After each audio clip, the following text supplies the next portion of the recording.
Hello बच्चों, आज हम पढ़ने वाले हैं पास्ट टेंस। पास्ट टेंस का मतलब होता है भूतकाल। तो पास्ट टेंस के अंतर्गत हम उस प्रकार के ट्रांसलेशन का प्रयोग करेंगे जो बीत चुका है। तो जो बीत चुका है उन बातों को हम दर्शाएंगे और उन बातों को हम अंग्रेजी में कैसे उसको बदलेंगे, तो वो सारी चीजें आज हम देखने वाले हैं, बिल्कुल बेसिक से रूल के साथ। और उस तो देखते हैं कि हम इसका प्रयोग किस प्रकार से करते हैं तो कैसे बदला जा सकता है। बहुत ही आसानी से आपको इस वीडियो में इस प्रकार के सारे ट्रांसलेशन बहुत ही आसानी से बदलने को मिलेंगे और आप आसानी से बदल लेंगे। तो सबसे पहले आप इस वीडियो को लाइक करिए और उसके बाद हम देखते हैं कि इसको कैसे बदला जाता है। पूरा एक ही वीडियो में पूरी चीज देखने को मिलेगी। तो आइए देखते हैं। सबसे पहले पास्ट इंडेक्सेशन, ठीक है। इसकी पहचान होती है ता, ता था, ती थी, ते थे, और उसके आगे और भी है जैसे आ, ई, ए आदि, ठीक है। इसका स्ट्रक्चर देख लेते हैं। स्ट्रक्चर में इसके आता है अफर्मेटिव, निगेटिव एंड इंट्रोगेटिव। ए से अफर्मेटिव, एन से निगेटिव, आई से इंट्रोगेटिव। तो अफर्मेटिव में कौन कौन से हैं, निगेटिव में कौन कौन कैसे किस प्रकार के रूल हैं और इंट्रोगेटिव में किस प्रकार के रूल हैं, तो इसको देखते हैं। अफर्मेटिव में सबसे पहले हम प्रयोग करेंगे सब्जेक्ट का। ध्यान देना, सबसे पहले सब्जेक्ट और उसके बाद वर्ब में सेकंड फॉर्म, उसके बाद ऑब्जेक्ट का प्रयोग करने वाले हैं। इसमें वर्ब की जो है वो सेकंड फॉर्म लगने वाली है।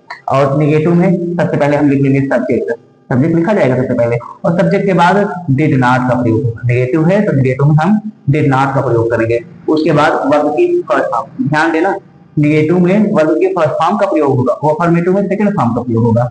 तो वर्ब की फर्स्ट फॉर्म प्लस ऑब्जेक्ट। इसी तरह इंट्रोगेटिव में सबसे पहले हम WH बोले तो क्वेश्चन वर्ड, और क्वेश्चन वर्ड के बाद हम प्रयोग करने वाले हैं डिड का, और डिड के बाद सब्जेक्ट, और सब्जेक्ट के बाद वर्ब की फर्स्ट फॉर्म, उसके बाद ऑब्जेक्ट का प्रयोग करके क्वेश्चन मार्क का प्रयोग करेंगे। तो देख लेते हैं, ये डिड जो है ये सिंगुलर के साथ भी प्रयोग होगा और प्लूरल के साथ प्रयोग होगा, सबके साथ प्रयोग होगा। तो आइए हम एग्जांपल के माध्यम से देखते हैं इसको। तो सबसे पहले हम एग्जांपल देख लेते हैं। एग्जांपल में क्या है, राम बाजार जाता था। राम बाजार जाता था, तो इसका ट्रांसलेशन कहेगा सबसे पहले राम, और राम के बाद किसका प्रयोग करेंगे, पहचान देखिए था है कि नहीं। तो राम, और राम के बाद वर्ब की सेकंड फॉर्म को, यहाँ पर जाने की बात कर तो जाना तो हो गया, वर्ब हो गया, तो इसकी सेकंड फॉर्म क्या होती है, वैसे वर्ब की अंग्रेजी होती है को की सेकंड फॉर्म वेंट होती है। क्या होती है, वेंट। तो होती है राम वेंट। राम वेंट कहां जाने की बात कर रहा है, मार्केट। चलिए आगे देख लेते हैं। कह दिया जाए तुमने किताब नहीं खरीदा, ये तुम्हारा नेगेटिव हो गया। तुमने किताब नहीं खरीदा, पहचान में क्या है, आ ई ए, भाई वर्ब में लगेगा, वर्ब के साथ ही पहचान होती है। तो क्या है, खरीदा, आ ई ए, तो इसकी पहचान है आ। क्या है, अगर तुमने किताब नहीं खरीदी तो पहचान हो जाएगी उसने किताब या उन्होंने किताब नहीं खरीदे, तो यहाँ हो जाएगा ए। चलिए आगे देख लेते हैं। तो फिर इसका इंग्लिश में कैसे करेंगे, सबसे पहले आ जाए निगेटिव है, निगेटिव तो सबसे पहले हम सब्जेक्ट लिखेंगे। सब्जेक्ट है यू, और यू के बाद डिड नॉट का प्रयोग होगा। डिड नॉट पहचान कैसे है, निगेटिव है भाई, इसमें नहीं का प्रयोग है, इसे पता चला कि निगेटिव है, और जैसे नहीं का प्रयोग डिड नॉट का प्रयोग हो जाएगा। उसके बाद वर्ब की फर्स्ट फॉर्म, वर्ब है बाई, बाई मतलब होता है खरीदना, ये हो गया बाई। क्या खरीदने की बात कर रहा है, बुक, तो यहाँ पर हो जाएगा बुक। उम्मीद है आपको ट्रांसलेशन समझ में आ रहा होगा और बिल्कुल आसानी तरीके से। चलिए अगला देख लेते हैं। वहां, यहां नहीं आता था, वह यहाँ नहीं आता था, तो इसको कैसे करोगे, सबसे पहले या वह नहीं, वह यहाँ नहीं आती थी, मान लीजिए लड़की है, तो सबसे पहले हम क्या लिखेंगे, सी, और सी के बाद हम किसका प्रयोग करने वाले हैं, सी के बाद हम डिड नॉट का प्रयोग करने वाले हैं। तो सबसे पहले आ जाएगा डिड, सी के बाद डिड, और डिड के बाद नॉट, और नॉट के बाद हम किसका प्रयोग करेंगे, वर्ब, वर्ब की फर्स्ट फॉर्म का। तो कम होता है कि नहीं होता, कम होता है। और उसके बाद ऑब्जेक्ट, ऑब्जेक्ट है हेयर। देखिए रूल की सहायता से करोगे तो कोई भी ट्रांसलेशन गलती नहीं होगी। ये तो तुम्हारा हो गया निगेटिव, निगेटिव के डबल है अफर्मेटिव, अफर्मेटिव के एक और बता देते हैं, चलिए ध्यान देते हैं। मैंने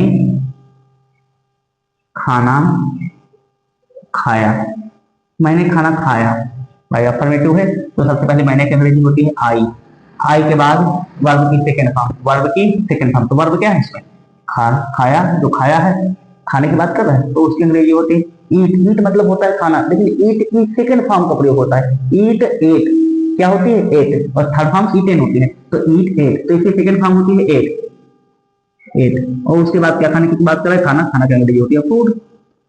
चलिए देख लेते हैं। भाई ईट है तो ई एट, ईट मतलब होता है खाना, एट और होता है ईटेन।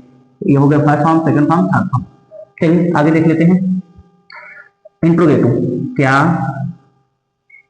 तुम वहां नहीं गए? क्या तुम वहां नहीं गए? कहो सर जी आपको इसमें का एग्जाम्पल ही नहीं बताया, तो चलिए देख लेते हैं। नहीं बताया तो जब भी अगर नहीं मिल जाए इंट्रोगेटिव में नहीं मिल जाए तो तुम्हारा सब्जेक्ट के बाद नॉट लगाना है। नॉट कहाँ लगेगा? सब्जेक्ट के बाद में नॉट लगेगा। तो जब भी क्या से शुरू है? तो डेट से, डेट, और डेट के बाद सब्जेक्ट जो नॉट, नॉट के बाद गो, गो के बाद वहां की अंग्रेजी होती है देयर। चलिए एक और दे दूं। उसने कितना पानी, उसने कितना पानी पिया? उसने कितना पानी पिया? भाई पीने की बात कर रहा है तो तुमको बताना पड़ेगा। किसके जरिए पता चल रहा है? इसके जरिए पता चल रहा है कि कितना प्रश्न पूछा जा रहा है। तो सबसे पहले हम कितना की अंग्रेजी लिखेंगे, क्योंकि बीच में यार क्वेश्चन वर्ड की अंग्रेजी है, तो तुम यस या नो में तो इसका जवाब दे नहीं पाओगे। तुमको बताना पड़ेगा कि तुमने कितना पानी पिया। तो यहाँ पर हम क्या कर रहे हैं? कितना की अंग्रेजी लिखेंगे सबसे पहले, हाउ मच। हाउ मच क्यों? क्योंकि इसको तो हम लिख ही नहीं, यह नहीं जा सकता इसकी। तो हम क्या करेंगे? इसकी मात्रा नापी जाती है, मात्रा में आपको बताते हैं ना कि हमने कितना पानी पिया, उसने कितना पानी पिया। तो हाउ मच, हाउ मच के बाद हम डिड का प्रयोग करेंगे। भाई ये डब्ल्यू एच का है, उसके बाद हाउ मच डिड, उसके बाद सब्जेक्ट, सब्जेक्ट है ही, और ही के बाद वर्ब, वर्ब की फर्स्ट फॉर्म। तो वर्ब क्या है? ड्रिंक मतलब होता है पीना, ड्रिंक मतलब पीना, ड्रिंक मतलब पीना। उसके बाद पानी की अंग्रेजी होती है वाटर। ये आपका पास्ट एंड फ्यूचर से खत्म हो गया है, और अब आपको होमवर्क करने की बारी है। तो इसमें का कुछ बेसिक सा ट्रांसलेशन देते हैं, आप उसको कमेंट बॉक्स में करके दिखाइएगा। तो चलिए देख लेते हैं।